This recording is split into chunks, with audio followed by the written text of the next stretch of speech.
Thank you, Devin. And this past weekend was perhaps the largest race of the year for many folks in the area. Some called the Kentucky Derby of the Northwoods, but to most it was simply the 44th annual Wood Tick Races at Oxbow Resort.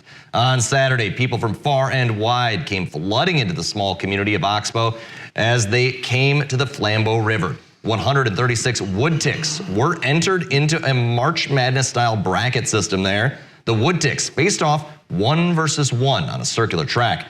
2 circles, one small in the middle and a large one on the outside made up the track. The first tick to cross the outside ring was the winner.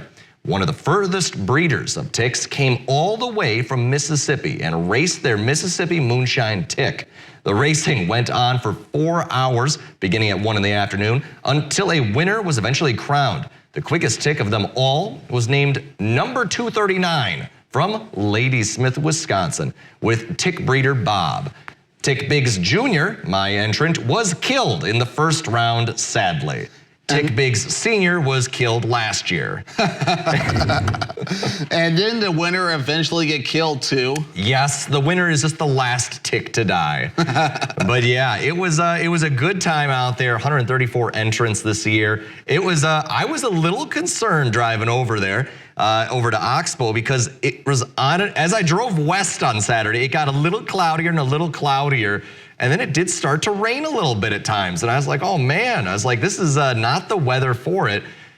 But honestly, it felt very pleasant. I at least, brought a jacket with me, and it was so nice. It was a crisp 55 degrees according to my vehicle, and it was a lot nicer than last year's 90 degrees, or at least it felt like 90.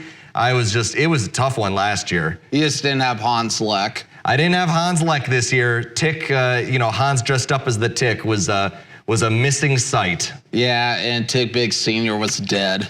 Tick Biggs Sr. was dead. Yep, he's gone. Now Tick Biggs Jr.'s dead. Yeah. A horrible showing. I think I accidentally killed the Tick. Yeah. Because, well, I put it on the table and it was very animated. Tick Biggs Jr. was looking prime for this year, but then I put him in the circle and then I was waiting and then my competitor. He wouldn't move? Well, no, it was moving a lot. Tick Biggs Jr. was moving very fast and a lot, and my competitor was getting their tick down, but we were waiting for our host of the games, Nikki, to come on over because there was another race going on at a different table, and my tick kept on running out of the circle, which is great if the race was going on, but it hadn't begun yet.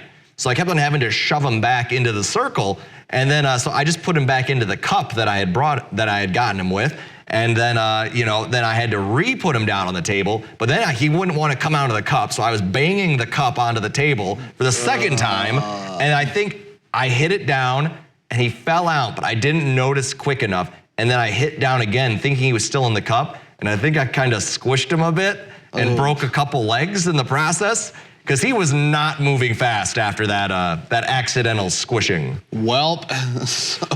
So I didn't do well. But, it could be the namesake, Devin. It is named after, Tick Biggs. Well, so next year it's Tick Biggs Jr. the second. There you go. Maybe Tick Biggs the third. Tick Biggs the third. Yeah. Maybe. Just like Shrek, Devin. Yep. The movie Shrek the Third. Yep. But either way, it was a great time. Lots of folks came out. There was live music, good food, and it's always a pleasant time to enjoy the outdoors with some folks in the area. Maybe some hodags will invade it too. Hey, you never know. Honestly, I was at the Hodag Heritage Fest probably like 3 hours or so on the morning of before that. So it was a busy Saturday. It was a busy Saturday too, a chilly Saturday too, but a great time. That it was, Devin. But we've got more great times coming up right after this commercial break.